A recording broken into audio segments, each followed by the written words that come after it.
Welcome back everyone. Today I would like to discuss which TF2 weapons should be buffed, nerfed, reworked, or tweaked. Because nobody has ever made a video about this. I'm only going to stick to Pyro weapons though, since I keep most of my other content Pyro centered as well, and the video would be too long for me to cover multiple classes at once. I'll be treating this video like a sequel to my response to the Watch Show from a few months back. That being said, you don't have to watch it for prior context. I will reference it in this video wherever it's relevant. Let's just set some things straight first. Number 1. I am not a game designer nor a programmer. I don't know how any of these ideas would work in practice, so I can only speculate in theory, and I certainly don't know how difficult some of these would be to actually implement into the game. Secondly, all of my ideas are in regards to vanilla TF2. I did not consider how they would work in any other kind of environment. As such, random crits being enabled is a factor.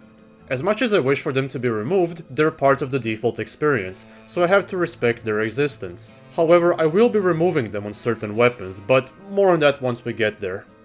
Third, there is a whole plethora of videos that discuss weapon rebalances, as well as entire documents or even rebalance mods, all made by various different community members.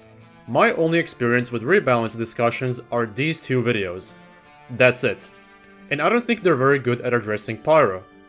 And finally, please always keep in mind how this is all just a discussion, just some food for thought. You don't have to agree with me, but I welcome all civil and constructive feedback in the comments. Let's begin.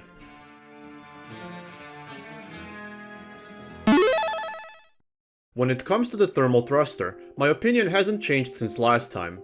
Let's recap. This weapon has dedicated deploy and holster animations, both of which keep you locked until they play out. It makes sense for the jetpack to have them, since it prevents people from exploiting the weapon to jump and then immediately switch to the flamethrower once you're 1 centimeter above ground. That would be overpowered. However, these animations are also present when you're not airborne, and that makes using the weapon very sluggish. Just like the Watch Show suggested, the deploy time of this thing should be decreased by 25%, and the holster animation should only play while you're airborne. This would make the weapon more enjoyable to use, and it would make combo attacks slightly more consistent.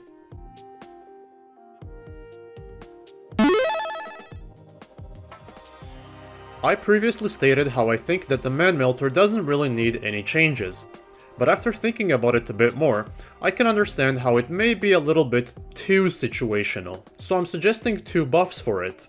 The first one is the suggestion from last time, about ManMelter projectiles being able to penetrate enemies, but in the case of crits, every secondary hit becomes a mini crit instead. This is because unlike the Bison, the ManMelter has super fast projectiles that can't just be dodged. The second buff is that you get a flat 15% ammo gain bonus from ammo packs. This means that small ammo packs now give you 35% ammo back, and medium packs give you 65% ammo back. I'll put some kind of comparison on the screen to visualize the impact of this. This might not seem like a lot, but combined with the fact that you're saving a lot of ammo on free extinguishes, should make this a more noticeable net gain.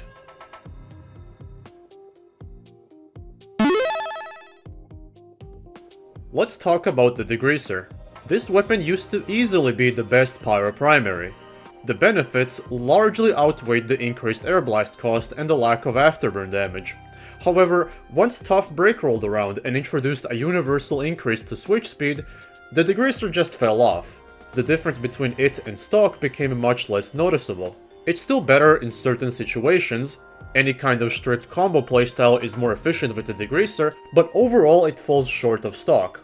I want to introduce one small buff that would close that gap, to truly solidify this as the ultimate combo Pyro weapon. Right now the Degreaser acts like this. Deploying the weapon is 60% faster, while holstering it is 30% faster. I want to turn this increased holster speed into a passive buff. Now if you have the Degreaser in your loadout, and you're switching between your secondary and melee weapons, they can be deployed 30% faster. This will allow the user to more easily perform certain combo attacks which don't necessarily include the primary weapon. Wanna smack someone with the Volcano Fragment and then hit him with a flare? Or maybe set someone on fire with the Scorch Shot and finish the job with an extinguisher? They're gimmicky combos, but if you have the improved Degreaser equipped, they become more doable. At this point I want to address the elephant in the room. Between 2010 and 2015, the Degreaser already had a universal switch speed buff of 65%. But times have changed. Various other nerfs have been applied to the Degreaser, while various buffs have been applied to other weapons. I don't consider this to be a necessary nerf anymore, which is why I want to bring back a less powerful version of that gimmick back into existence.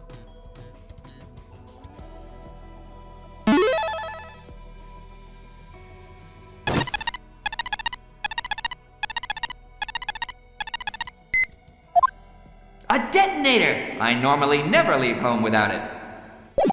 Yeah, that's how most Highlander players feel as well.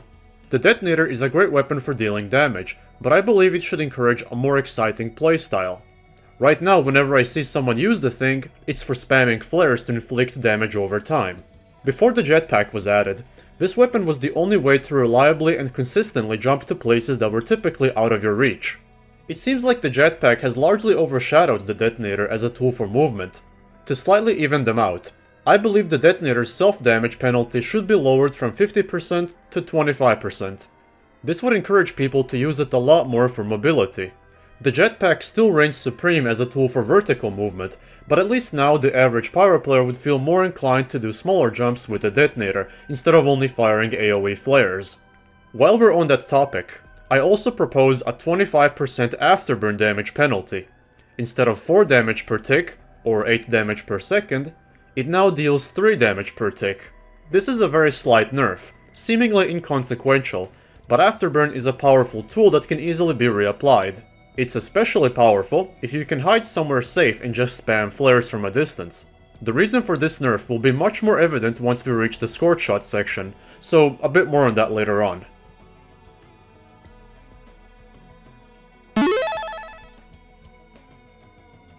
The Phlog isn't overpowered per se, but certain things make it much more powerful and unfun to play against. Having no air blast easily makes this the most brain-dead Pyro primary, since you only have to worry about flaming enemies near you and choosing the right time to activate your oomph charge in order to ambush groups of enemies. However, none of this really matters if a Pyro gets a pocket medic. The vulnerability downside becomes almost meaningless with constant overhealing and the occasional uber charge. It's comparable to having a regular Pyro primary and 2 pocket medics, one with uber and one with crits. Except with the Phlog you have a built-in crits charge. I would nerf this weapon by making it impossible to uber charge the user, similar to holding the flag from CTF. In addition, I would make it so that a full oomph meter requires 500 damage to charge instead of the current 300.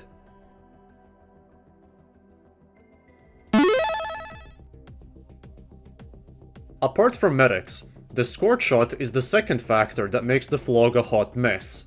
This weapon was designed to be an easy-to-use secondary, and that's fine, but it ultimately does too much for too little effort. It deals AoE damage when impacting surfaces.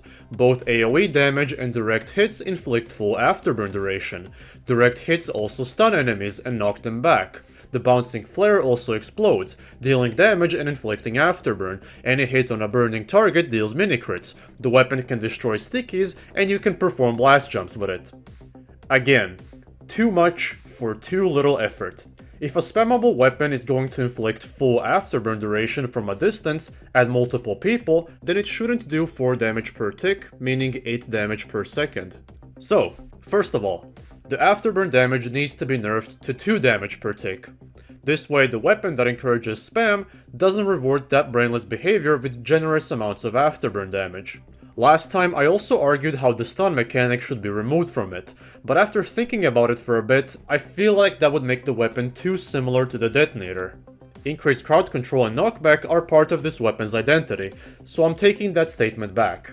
The stun shouldn't be removed from the Scorch Shot. Instead, in addition to the afterburn nerf that I proposed, the bouncing flare should also be removed. The bouncing flare basically ensures that you hit the same enemy twice for the price of 1 flare. Let's just make it so that if you get a direct hit on an enemy, the flare explodes as if impacting a map surface. I understand that I'm nerfing the damage output of this weapon by a lot with these changes, but I am confident that it would still be a useful option to have on Pyro. You still get to deal moderate amounts of damage, but unlike these other flare weapons, you're not forced to be super precise about it. And besides, Now you have something with a higher risk to reward ratio to work towards if you want to be more effective at Pyro. The current Scorch Shot is not something that should be encouraged.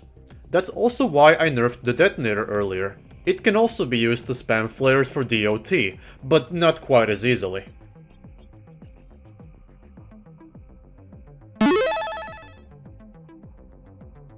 The Powerjack needs a nerf. The upsides heavily outweigh the downsides, and at the end of the day, movement is very important in a fast-paced game like TF2. It's not a coincidence that almost every Pyro player, casual or competitive, who wants to win every game without taking risks, uses this weapon. I would nerf the Powerjack by giving it an 80% slower deploy speed and a 40% slower holster speed. Instead of taking the current 0.5 seconds to deploy and holster, it would take 0.9 seconds to deploy and then 0.7 seconds to put the weapon away. This way the Pyro would need to think more wisely about whether it's a good time to pull out the Powerjack. Right now people just pull it out all willy-nilly, almost no thinking goes into using it. With my nerfs in place, you would need to be more mindful about someone potentially catching you off guard because now it takes longer to switch to your other weapons. If you only use the Powerjack to more quickly reach the battlefront from your spawn, you basically won't even be affected by this nerf. And besides, this weapon is a literal car battery.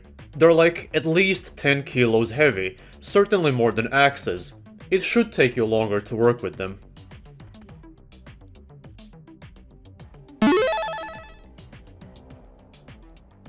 Let's talk about the Gas Passer. Easily the weakest Pyro weapon. It takes way too long to charge, and assuming that you were actually able to hit someone with the canister, the effect is barely noticeable on your game. In my previous video, when I was discussing the Watts rework proposal, I basically went, this sounds complicated and unfun to play against, without really providing a solution. I intend to do that now. First of all, this weapon is supposed to be used for area denial. That's very difficult when it takes a horrendous amount of time to charge the canister, and it's easy to either miss your throw, or for enemies to just wait while the gas cloud goes away. The second problem is how, assuming you even coated someone and they took damage afterwards, they will only be ignited. There's no impact damage. This makes the Gas Passer objectively worse than all flare weapons. You just reload them and try again. You don't need to kill 2.5 heavies to get a second can of gas.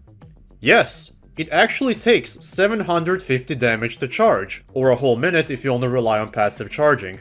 Another problem is that if you damage enemies with your flamethrower, the afterburn from the Gas Passer is cancelled out. It will depend on your flamethrower, which completely defeats the purpose. The final issue I want to mention is the so-called Land Shark combo, basically a playstyle where you toss the can at someone and crit them with the Neon Annihilator. This is very difficult to pull off, since you have to get into melee range and do everything without a primary weapon. You're probably going to die trying, and even if you coat someone in gas, they are no longer considered wet if they take any damage while coated. So basically, if a stray bullet from your team hits them, or if they self-damage, your Land Shark combo is ruined. You can't crit them anymore. I will now attempt to address all of these issues. Buckle up. First of all, lower the damage requirement from 750 to 500. Secondly, make it so the gas cloud remains active for more than 5 seconds. I think 10 would be good enough. Third, give this weapon guaranteed 7 seconds of afterburn. And if the burning enemy gets hit by any other flamey source during that time, make the second afterburn stack, up to a maximum of 10 seconds. Fourth, if the enemy is ignited as a result of taking damage while coated, they will remain wet for another 2 seconds. This doesn't mean that if they get extinguished you can ignite them again using the same instance of the gas debuff. They would just need to be considered wet to give you a chance to at least finish the job if you're playing as a Land Shark. Fifth, make it so that extinguishing your teammates with the weapon immediately recharges 20% of your canister. Yes, I know, how the hell does petrol extinguish flames, but the point is, it's a real feature. The Mad Milk and Girardi both have this attribute, and we can all agree that they are significantly more spammable throwables. And finally, the sixth buff, damage on ignition. If someone is coated in gas, and they take any amount of damage. The resulting ignition should deal 20 explosive damage on top of whatever damage they just took to start the reaction. I know this is a lot, but the gas passer really is in dire need of buffs, and I look forward to seeing what you all have to comment about my ideas for it.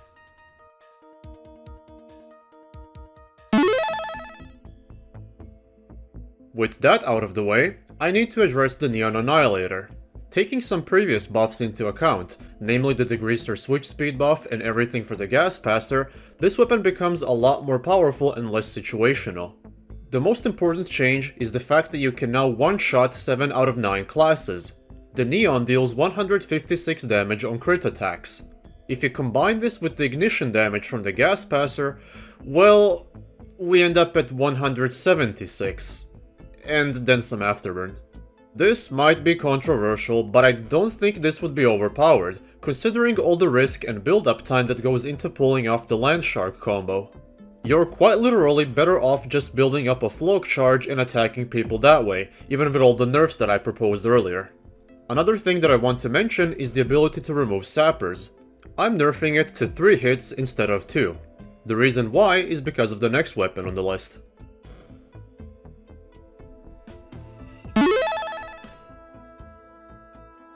The Homewrecker needs a nerf. Pyro is cool and all, but spies shouldn't be punished for doing their job. Pyro already counters them. There's no need for them to be able to remove sappers in 1 hit. The Homewrecker will therefore be nerfed to also require 3 hits to remove a sapper. This way the Pyro will actually need to think about which building is worth saving, instead of being able to save all of them. That being said, this should still be the primary Pyro weapon, not the Neon Annihilator. That weapon now has plenty going for it. I will nerf the Homewrecker's damage from -25% to -40% against players, but to compensate, I'm giving it a 15% faster swing speed. This puts the Homewrecker somewhere in the middle between the new and the current Neon Annihilator. You can still protect Angies and remove sappers, but you won't have a get out of jail free card to instantly remove all sappers.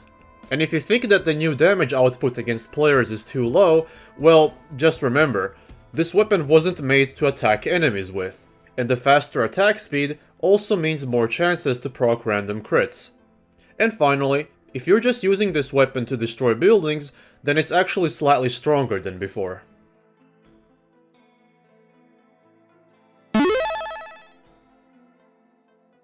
The third degree honestly isn't too bad as it currently stands in casual, but I'll try to address it anyway since a lot of people have a problem with a direct upgrade existing, however niche it may be. The random crits will need to go away, but the weapon now deals guaranteed mini-crits against any enemy that's in a circuit, meaning they're either healing someone with a medigun or being healed by one. Now, 170 damage across 2 swings is a lot, but you still need to go into melee range to attack people who are actively getting healed or even overhealed. That being said, the weapon now deals 20% less damage against enemies not in a circuit.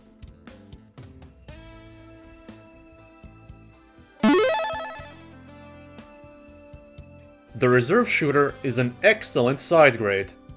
On Soldier. It was designed for Soldier. But then they made it so Pyro could also use it. It was disgustingly overpowered, then they nerfed it so that air blasted enemies don't take mini-crits anymore, and now we're stuck with a Diet Coke panic attack.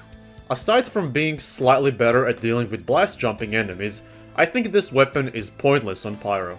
The only consistent use cases for it are to finish off enemies after air blasting their projectiles, or to deny airborne enemies jumping at or away from you. I don't think that it can be changed in any way that would make it more practical on Pyro, but which also wouldn't make it too powerful on Soldier. I'm gonna say this with full honesty. I think this weapon should be removed from Pyro's arsenal, and a completely separate weapon would need to be made for him. Let's name this hypothetical new weapon the Revised Shooter, because I'm not creative, and let's copy and paste the existing stats to the new weapon. Now, here's the issue. Airborne enemies are typically far away from you, and you can't control when they will go airborne. It's just out of your control without using Air Blast. Even if you hit your shots and deal mini-crits, it's usually negligible. I reckon that in order to make this more viable, we either need to increase the weapon's accuracy, or change the bullet spread pattern to be more effective at long range. Take for instance the shortstop. The weapon's unique spread pattern makes it more efficient at long ranges, compared to other scout primaries. It would make sense for the revised shooter to have a similar design if it's supposed to target airborne enemies, and have a smaller mag than the stock shotgun. This would also give Pyro a more unique way to combat enemies way outside of his effective range. Without dealing mini-crits, it would still deal low damage, but it would certainly be better than the shotgun if you're fighting at long range.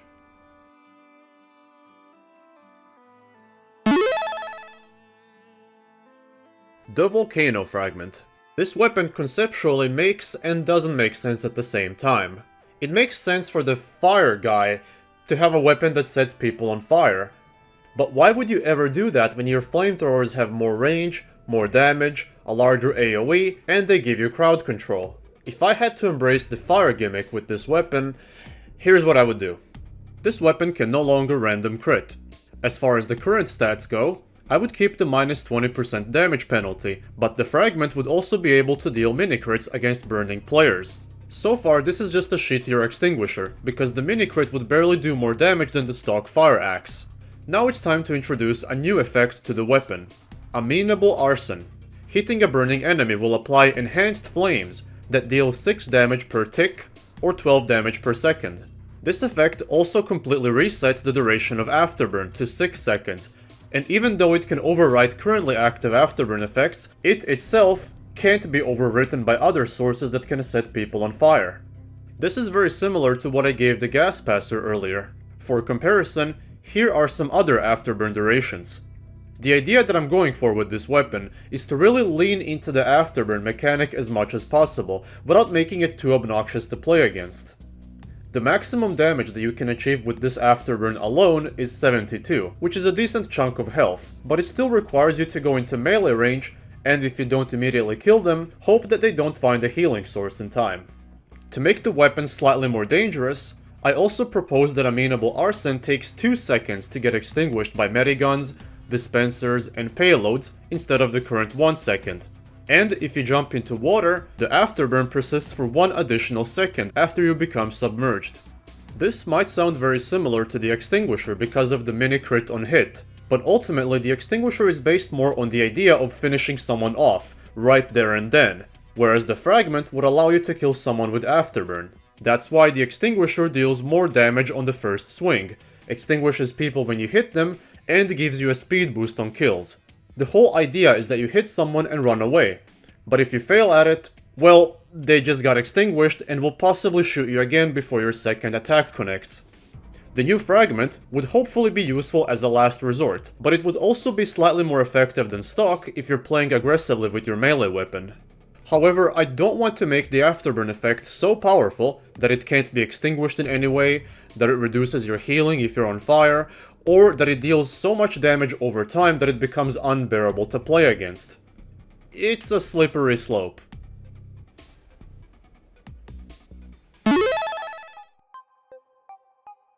The Hot Hand, aka the Bitch Slapper, is a difficult case. Both visually and gameplay-wise, this weapon comes across as a joke. A literal joke. Nothing more than an intentional meme weapon.